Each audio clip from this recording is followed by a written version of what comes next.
एक गांव में रामू नाम का एक लड़का रहता था। वो अपनी आलस के लिए पूरे गांव में मशहूर था। रामू इतना आलसी था कि अगर वो बैठा होता तो उठने में उसे जोर आता, और अगर लेटा होता तो करवट बदलने में भी उसे आफत लगती। उसके माता पिता गरीब थे और चाहते थे कि रामू काम करके उनका हाथ बटाए, लेकिन रामू का तो एक ही जवाब होता था, बस थोड़ा और आराम कर लूं। एक दिन रामू की मां ने उसे जबरदस्ती जंगल में लकड़ी काटने भेजा।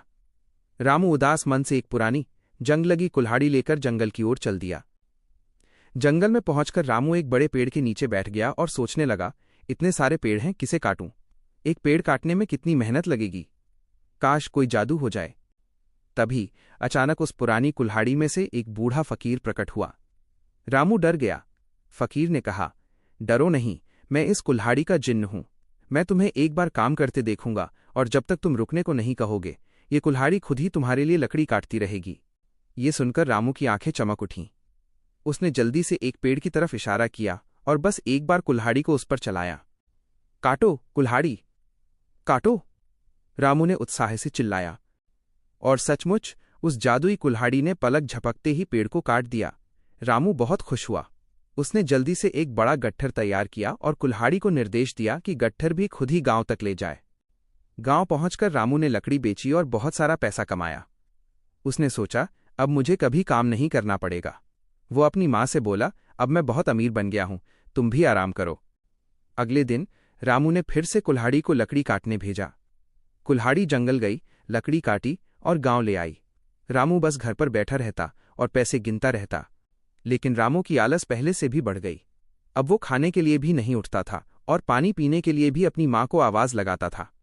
धीरे धीरे गांव के सारे पेड़ खत्म होने लगे। जंगल में लकड़ी कम पड़ गई। एक दिन कुल्हाड़ी जंगल से वापस आई और रामू से बोली, मालिक, अब जंगल में और लकड़ी नहीं बची है, मैं क्या काटूं? रामू ने आलस में बिस्तर पर लेटे लेटे ही दरवाजे की तरफ इशारा किया और कहा, अरे कुछ भी काट दे, उस दरवाजे को काट दे।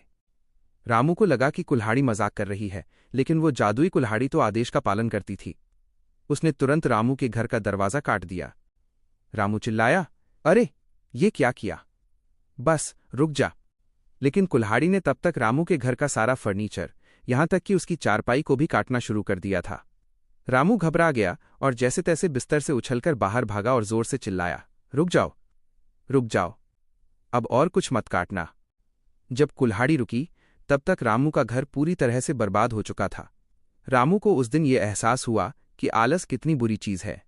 जादुई कुल्हाड़ी ने उसे बिना मेहनत के सब कुछ दिया, लेकिन उसकी आलस इतनी बढ़ गई कि वो अपने ही घर को बचाने के लिए समय पर उठ भी नहीं पाया।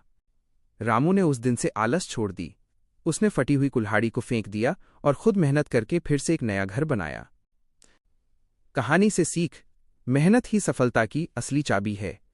आलस आपको मिली हुई सबसे अच्छी चीज को भी बर्बाद कर सकती है।